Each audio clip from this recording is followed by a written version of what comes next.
He didn't do it. He's being good.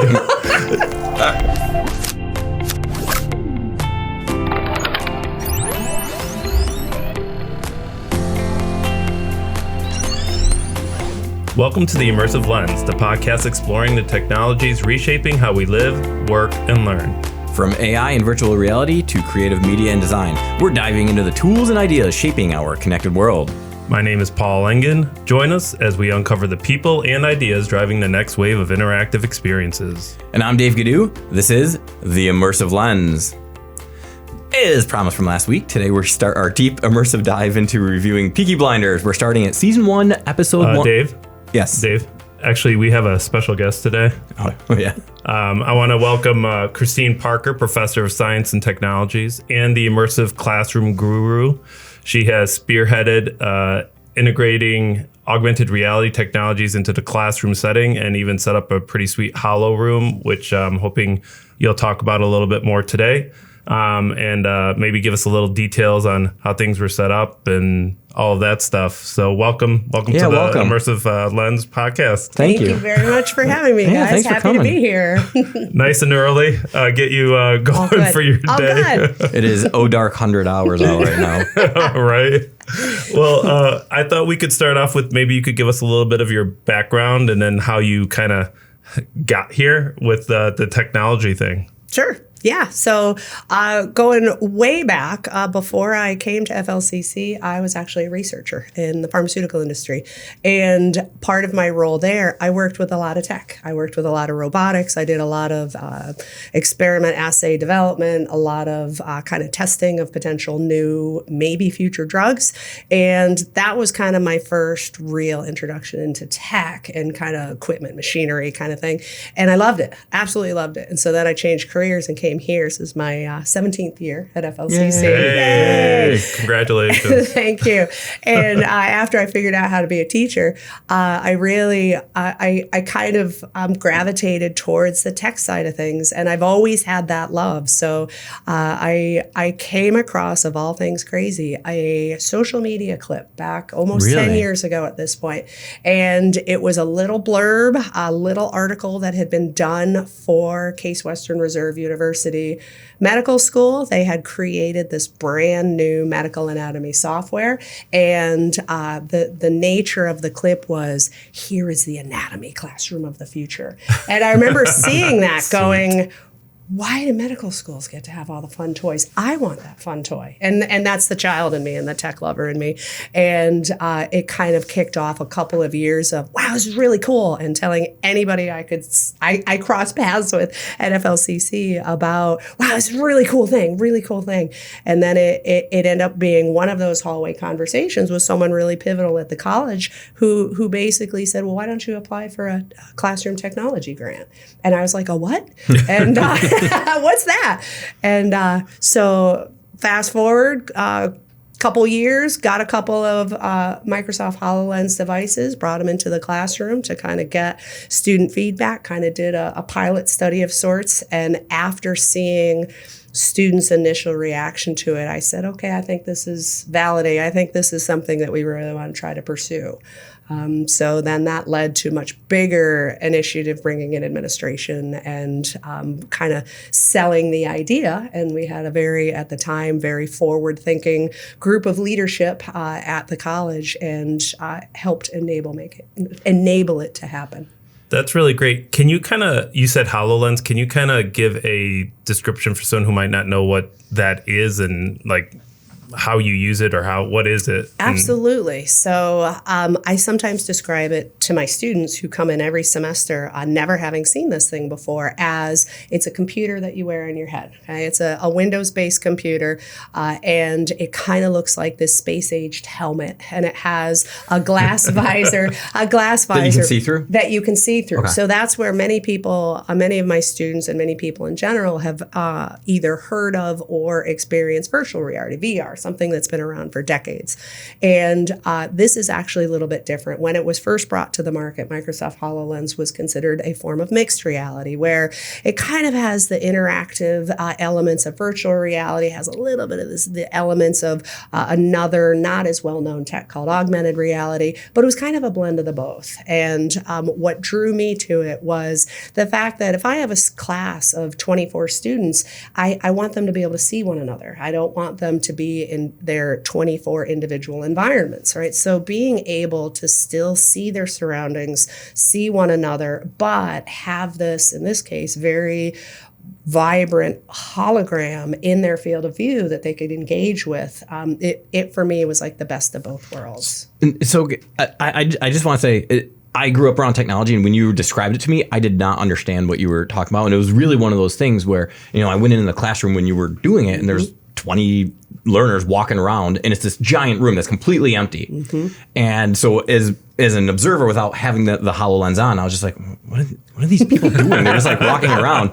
And then once you put the lens on, you can see, in this particular case, I think you had bodies and it had different systems. So it reminded me of, there used to be this exhibit, the human body or something like bodies that. exhibit. The bodies exhibit. But it was virtual. So once you put them on, you can see where all the learners are kind of walking around. So it's a shared experience. It is absolutely shared experience. And that was the other aspect that was really, really important, because if you have 24 students, you don't want 24 individual scenarios. You want the freedom to either have one big where we're all seeing the same thing at the same time, or maybe you have small student groups where there's one student leader leading their group.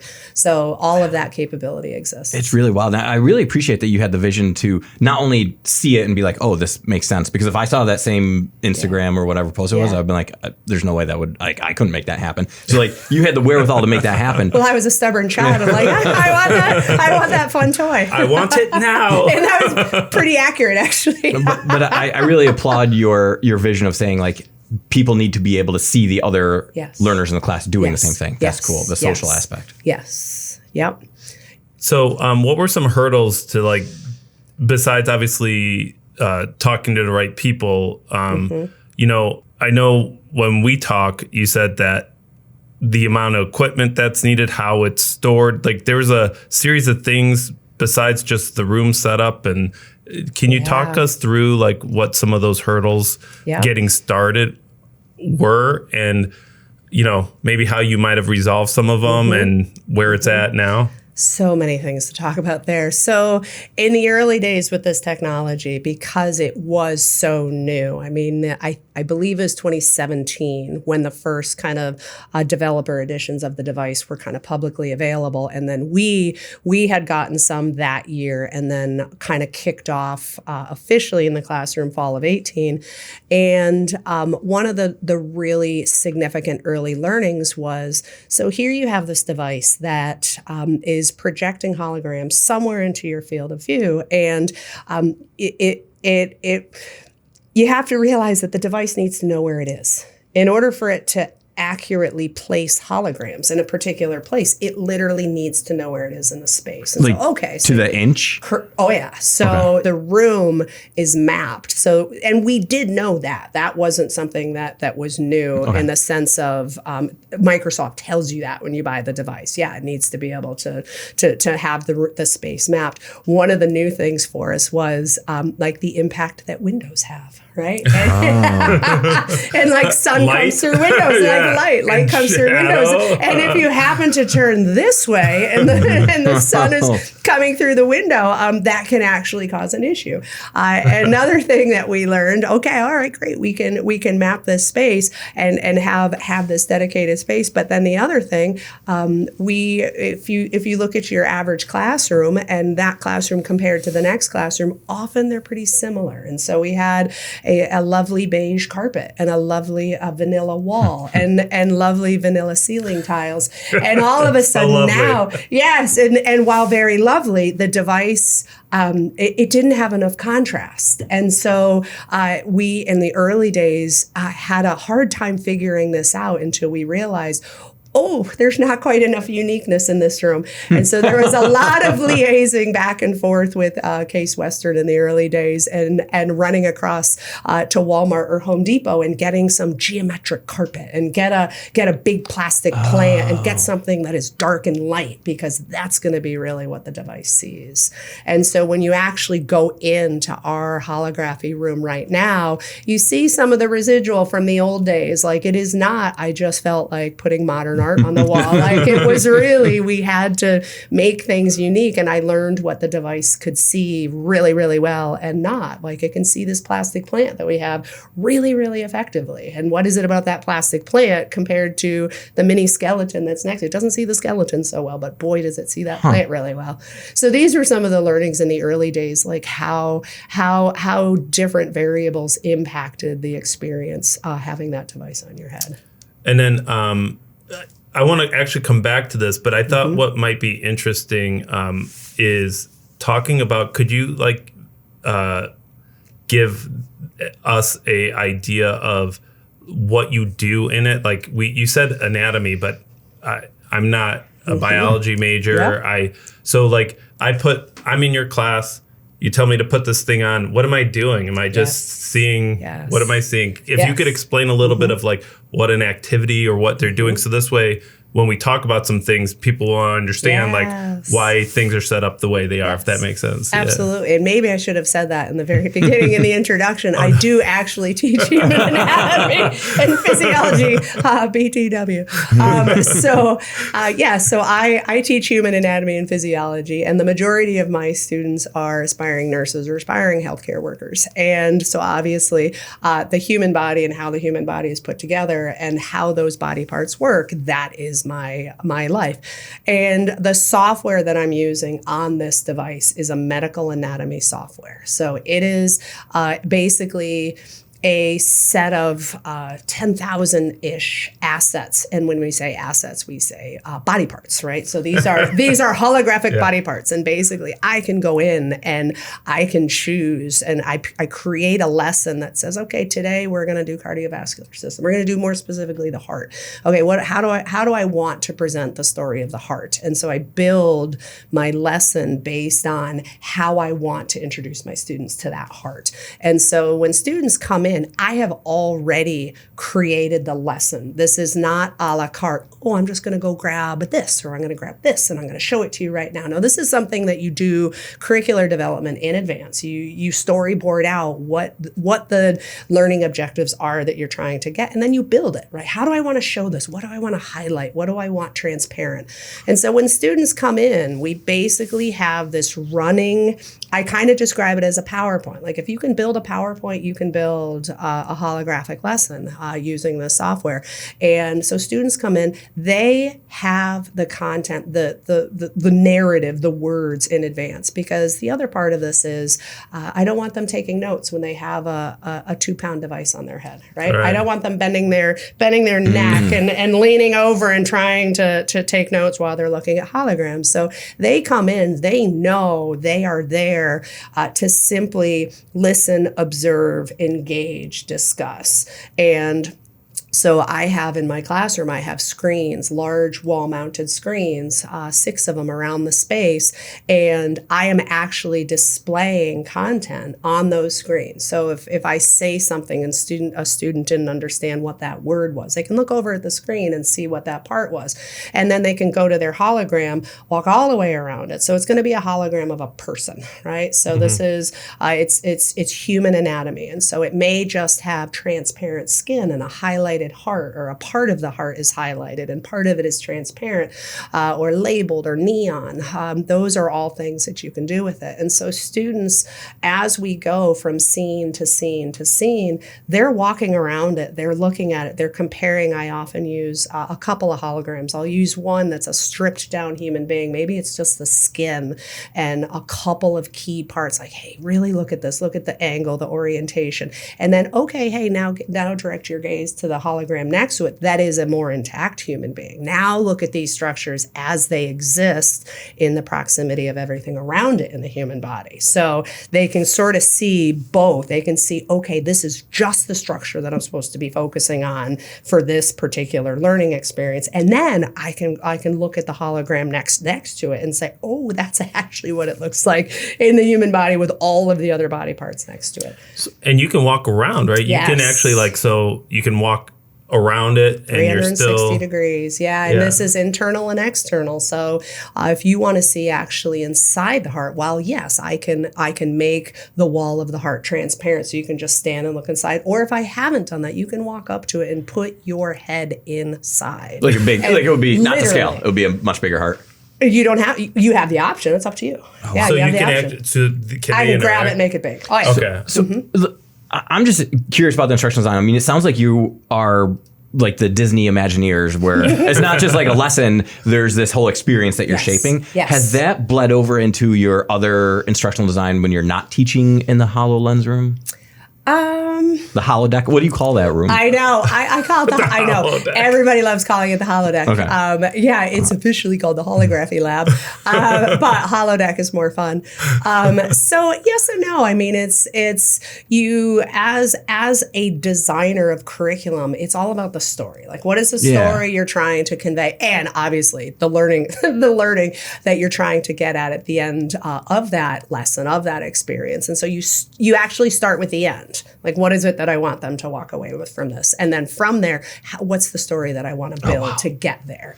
Yeah. And so this is just an incredibly cool tool. Instead of just having to use a website or maybe an interactive app, like lots of apps exist that are actually really pretty cool. And now I can just say, all right, you're going to be literally in a room with a life-size human being where I can turn on and turn off different body parts so that you can have this live experience with it. And from my understanding, you can actually break them up into groups. So and you can also bring them all together, and you could be in the center, and they see you, they see the hologram, and people can be all around the body, and you could turn the body around, and you could point it to each of them, and then you could say, okay, now you're going to go into groups of quadrants. Yeah. So I call them quadrants.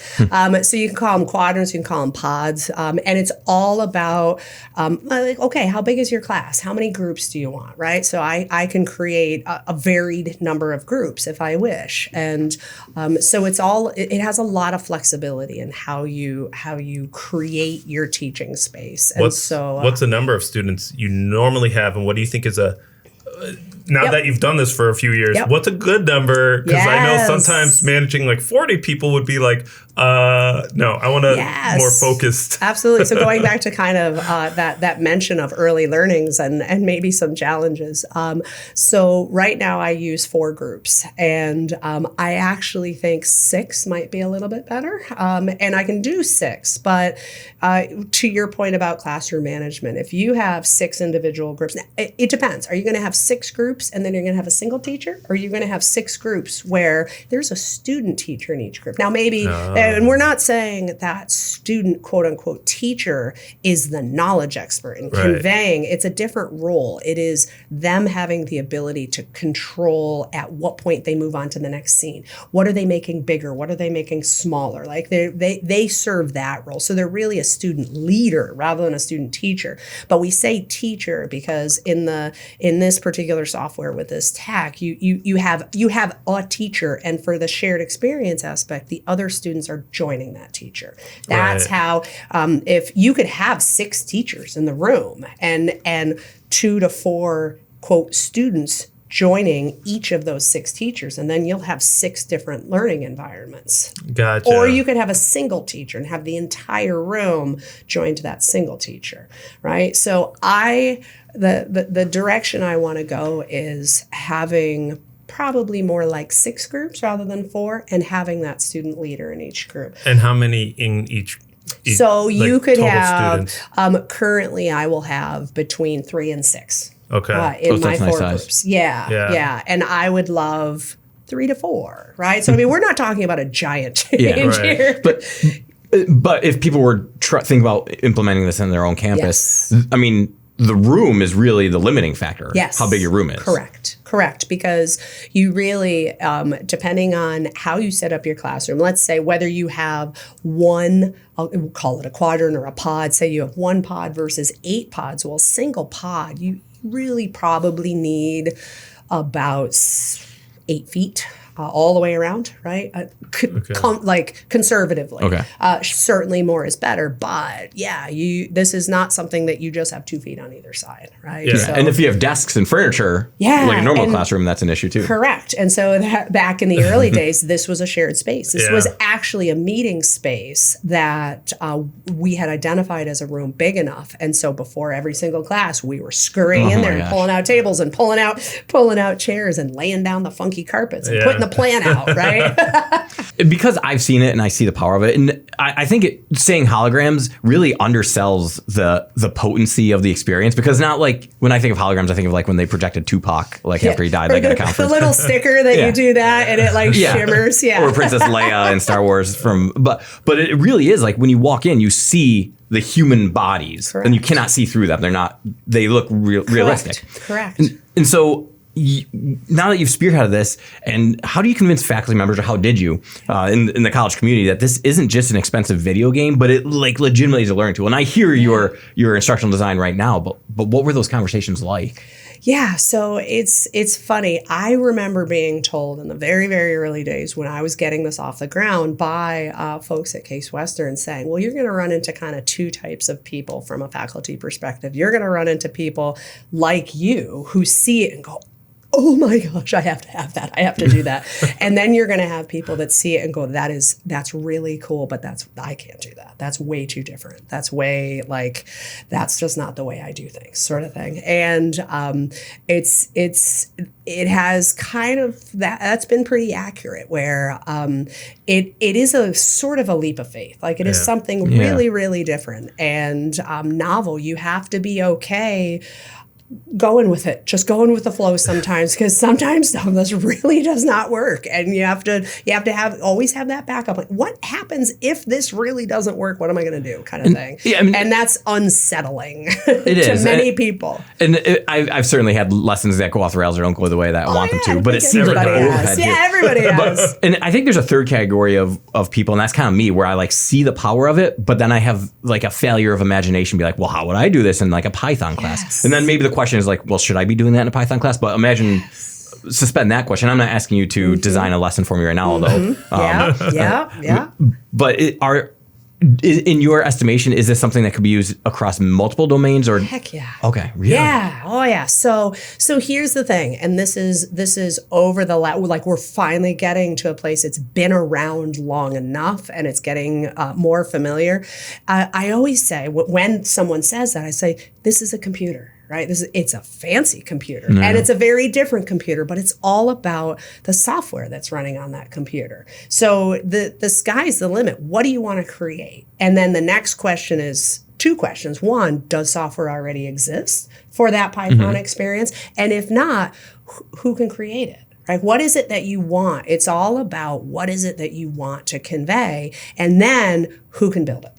Well, I think the second question is Paul's new media learners can build it. Yes, there's so many opportunities for collaboration. Super. Well, maybe we can talk offline about designing a Python experience for my learners. It's funny because I always thought, I remember taking an undergraduate physics course, and my instructor was awesome. He came in with Rocky blaring, and he showed sine waves on a gas with flames like burning, so you had could pyrotechnics? See he had it. And I was like, you could do physics with like holograph, like you could do crazy physics experiments. But lots of different things I feel like you could do with it. It's in my head I keep going, oh my gosh, that'd be cool. That'd be cool. So. And that's really it.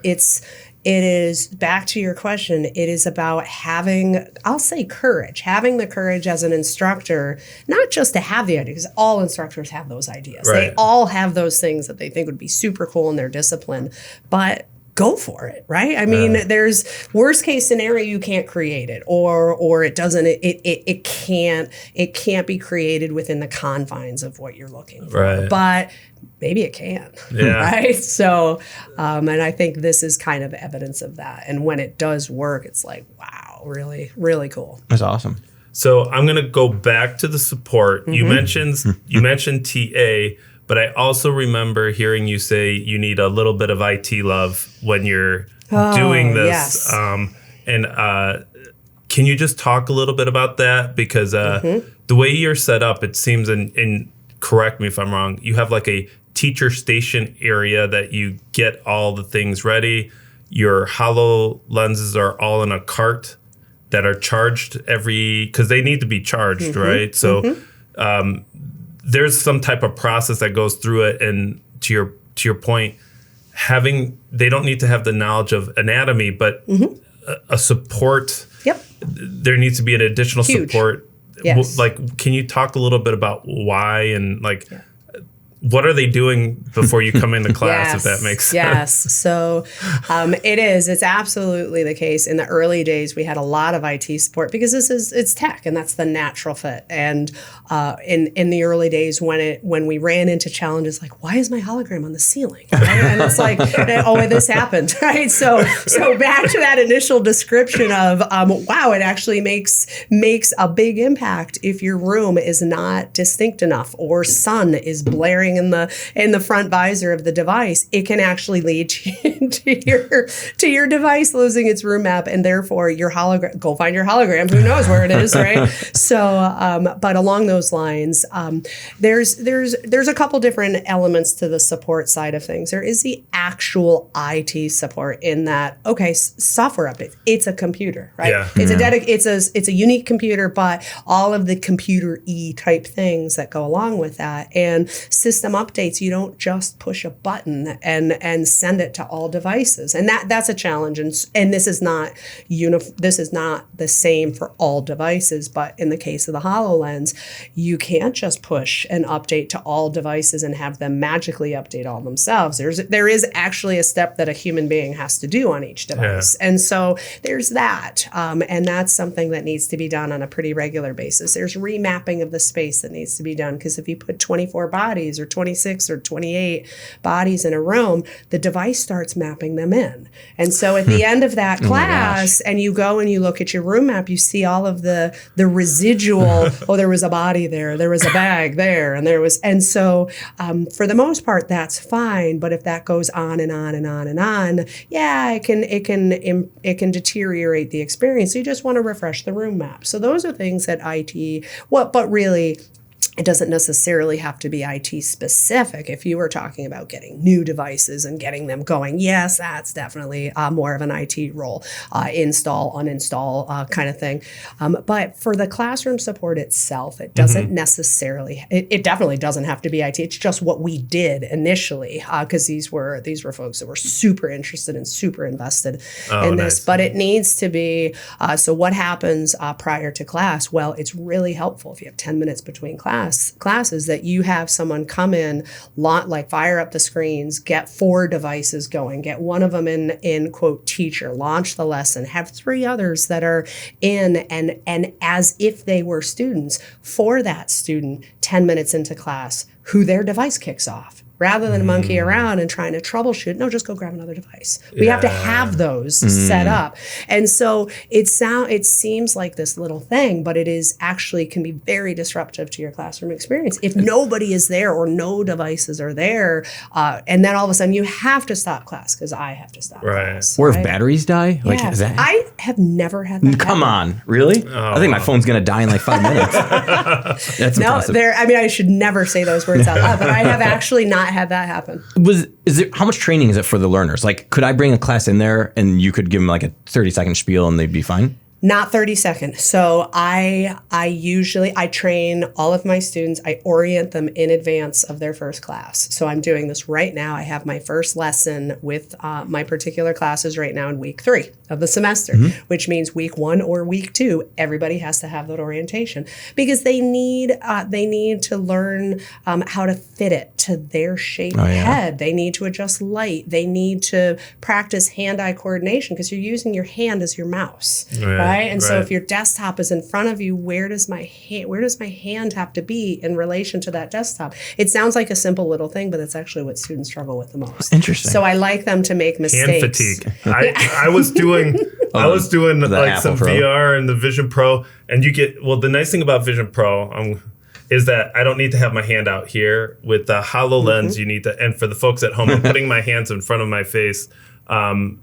Versus just keeping it anywhere and it detects it. So with the HoloLens, everything needs to be in front of. You need to be able to see it with your eyes. You can have it 12 inches below your face. Okay. I mean, when you're selecting things, you have to have it out in front of your body. But there are gestures that you can do practically without even looking down, because sometimes you do it by accident in the middle of a class.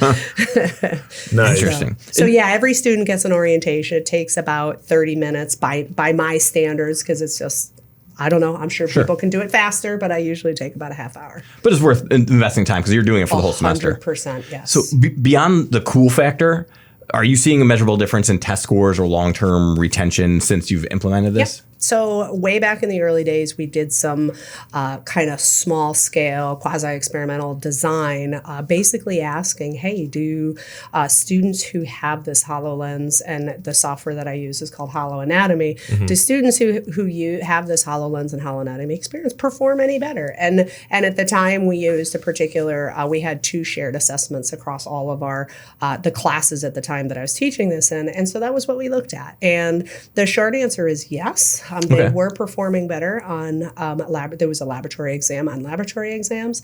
And then I kind of did my own informal, because I had at that point years of grade data, and I kind of did a grade distribution analysis. And I saw a shift and a little bit more on the side of more students in the A and the B range and fewer students in the D and the F range. Like not really changing the shape of the curve in terms of the grade distribution, but shifting it. That's fantastic. Really, that's amazing.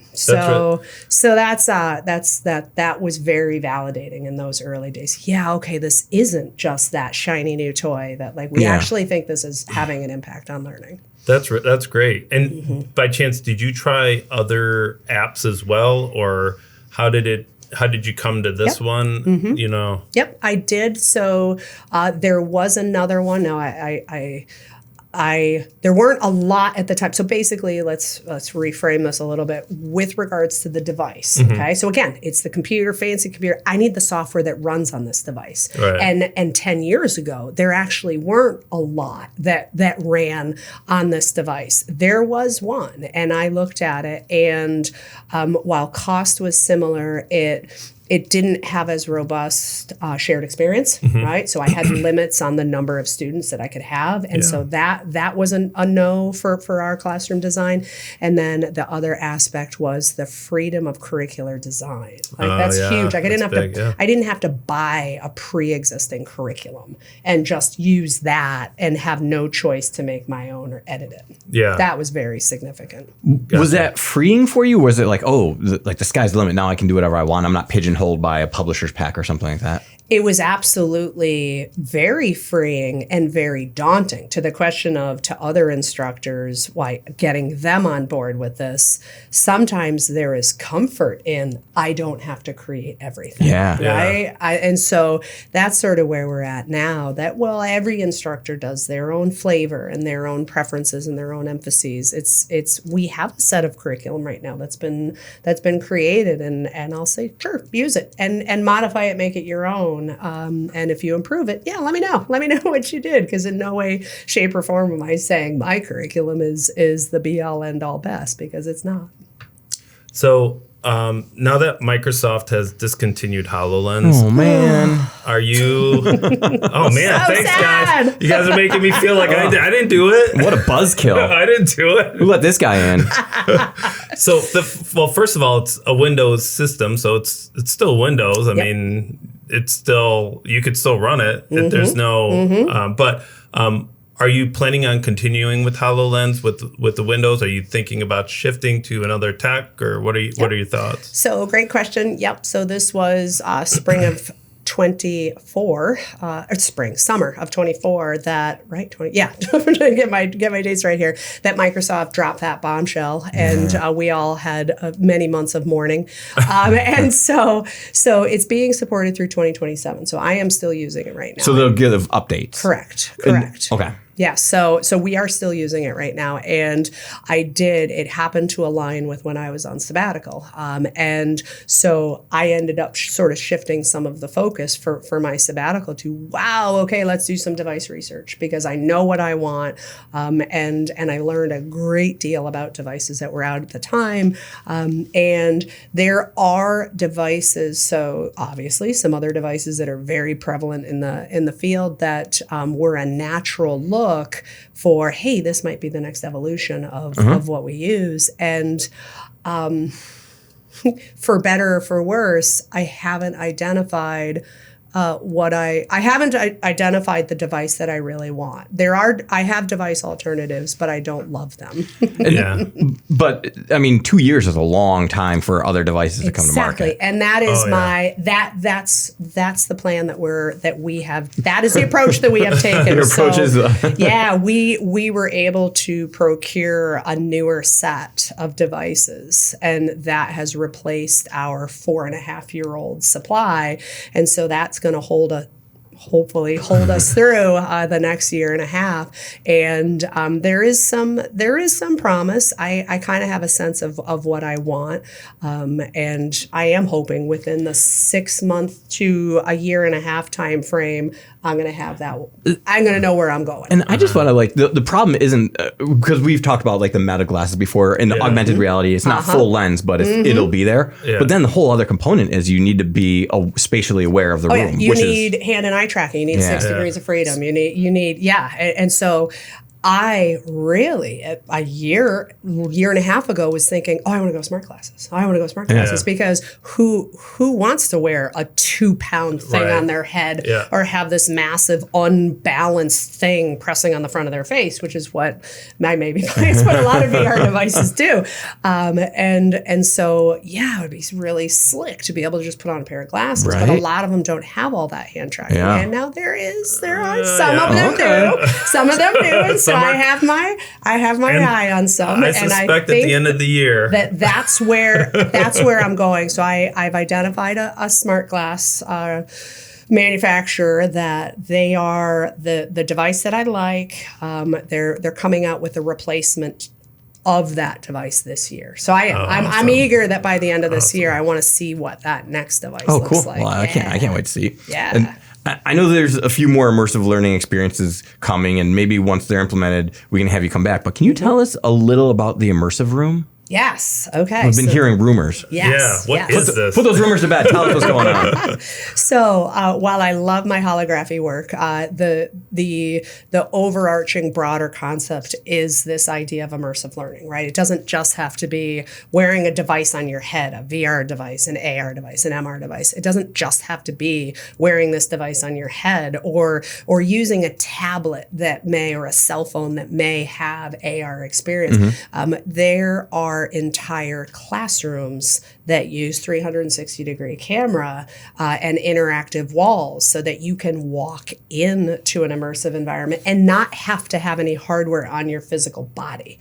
Yeah. So this is actually one of the things that we're pursuing right now for a couple of different applications at the college. We're trying to get 2 of these, actually, immersive classrooms, and how those immersive classrooms would be used would actually be a little bit different, because it's a very different thing to walk into a space where potentially 3 walls and the floor have imagery on them that's moving. What? Right? Yeah, So then you say, all right, so if you want to mimic, so our paramedic program is a program that is going to be leading the charge with us. So you want to teach that paramedic student the chaos of an accident site. So you have 3 walls around you, the devastation of an accident. And then you have the sounds, and this comes with a scent diffuser. Come on. So you can actually, Scent-o-vision? yeah, you can have scents. Oh, wow. So not to be graphic, but blood or gasoline. feces, gas, right? So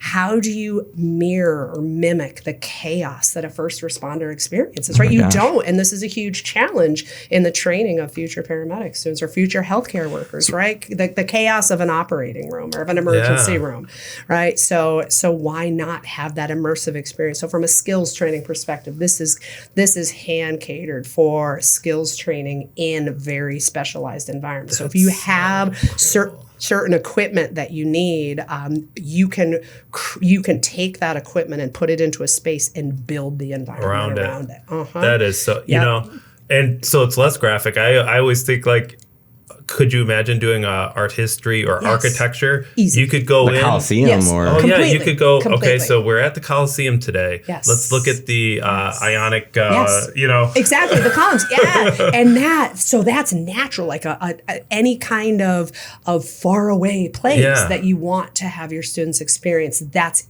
easy to do on this. And so then you can build in, and this is one of the things I liked about this particular one, you can build in interactivity with the wall itself. So do you want to assess? Do you want to assess some aspect of your student learning while they are walking through the Coliseum? They walk up and they touch the wall. You build those touch points. Wow. You, the content creator, says, oh, I want a touch point here. I want them to answer this question at this point. Can you have... Can we do a Python vibe coding on?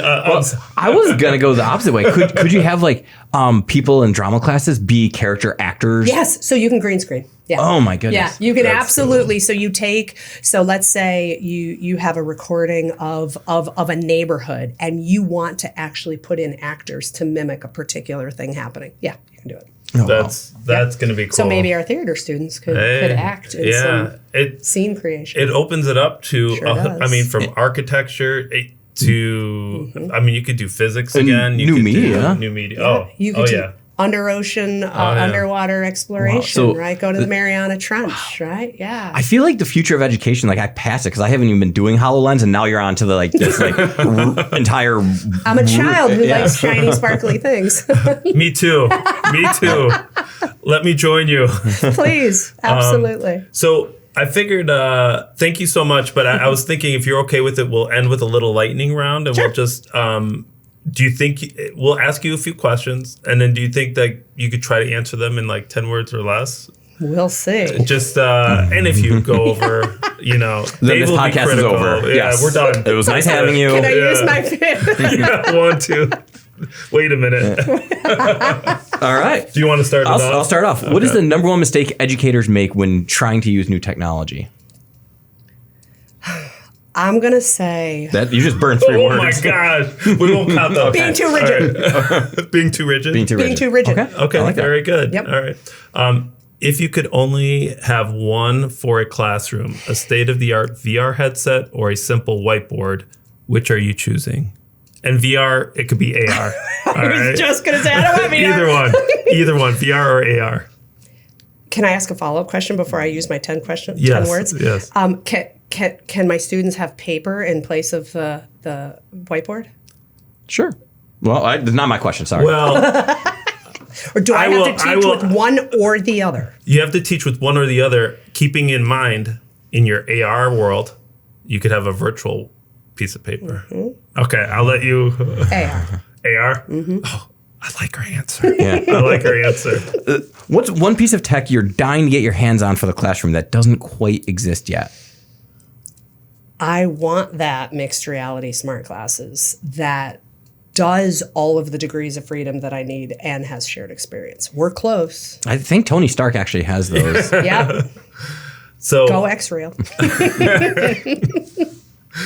what's the most rewarding word a student has used to describe your Holo Room? Rewarding word. I guess I'm going to say, wow. Yeah. Oh. Yeah. When they put it on right When away, they put it they're on, like, that does not get old. And you have that, you have the person who is demure and quiet and just sits in the back of the room and they just light up. Like, that is just the coolest thing ever. It's just the best thing ever. As a teacher. There is nothing better. Oh my gosh. I had, when I did my the first, aha moments. I had a student crawling on the floor. The first time when I brought these devices into a classroom, 2017, to do hey, this is what this device is. What do you think? Do you think this could be used in the classroom? I was in a lab and I remember thinking, oh my gosh, she's crawling on the floor. And she jumped out of her seat and was on the floor because she wanted to look at the underside of what she was looking at. And I said, all right, I think we have something Yeah, I here. think so. Holy smokes. Yeah, Gosh. it was cool. On a scale of 1 to 10, thank you for sharing that. I like that. Is, the answer. yeah. On a scale of 1 to 10, how tech savvy do you actually need to be to teach in AR? 3. Really? Okay. You have to have determination and perseverance. Okay. You Nice. don't have to be a tech expert. So No. anybody can you do shouldn't feel like they can do it. Yes, they can do it. I think it also undersells, like, I'm probably like an 8 or 9 on tech savvy, but I don't think I'd attempt it because there's other domains like the imagination or the like visioning that I That's lack. really, like, that's the thing. Like, you have to be able to dream what it is you want Yeah. to do. And then, okay, what's the tool that I'm going to use? Okay, this new thing, how do I run it, right? Right. You just have to, that's what you need. Awesome. Anybody can do it. That's great. Low barrier. We had a Mm-hmm. episode on low barrier. It feels like this could be a low barrier entryway for somebody. Don't be afraid of it. Just because you don't know it, don't be afraid of it. Just have the perseverance and the willingness to be like, okay, I'll go with it. So I'll ask you the last one. If you could beam one piece of information directly into a student's brain, Matrix style, what would it be? If I could instill in them to never stop asking questions. Ask those questions. Ask those questions. Oh, why is that like that? Why does that look? Why does that sit that way? Why is that next to that? Never stop asking questions. Awesome. Like a true scientist. Yeah. Thank you for sharing your time with us. Is there anything else that you want to say that we didn't cover? I don't think so. That means we it's did a been good a lot job. of fun. We did a Been good lot job. of Did a fun. great Thank job. you so much. Would for you be having willing me. to come back and when I know you have a few other things stirring in the pot, would you come back and join Love us to. again in the Immersive Lens? Yeah, I'd love to. Awesome. My Well, thank you pleasure. so much Yeah, for your thank you. time and everything. Thanks for having me. That's all the time we have today. I'm Paul Engin. I'm Dave Ghidiu, and if you enjoyed today's conversation, be sure to smash that like and subscribe button so you never miss an episode. Let's be careful out there, folks. And thank you, Christine Parker, for everything you're doing and for coming on the show with us. And for those out there, make sure you share with a friend or colleague. Until next time, stay curious, stay connected, and thanks for looking through the Immersive Lens with us. This episode was engineered by Jeff Kidd. Recorded at Finger Lakes Community College Podcast Studios, located in beautiful Canandaigua, New York, in the heart of the Finger Lakes region, offering more than 55 degrees, certificates, micro-credentials, and workforce training programs. Thank you to Public Relations and Communications Marketing and the FLX AI Hub. Eager to delve into passion, discover exciting and immersive opportunities at www.flcc.edu. As part of our mission at FLCC, we are committed to making education accessible, innovative, immersive, and aligned with the needs of both students and employers. The views expressed in this podcast are those of the hosts, guests, and do not necessarily reflect the official position of Finger Lakes Community College. Music by Den from Pixabay. This is the Immersive Lens. Thank you again. Well, thank you so much. Yes. Thank you. You did great. Thank you. That was fantastic.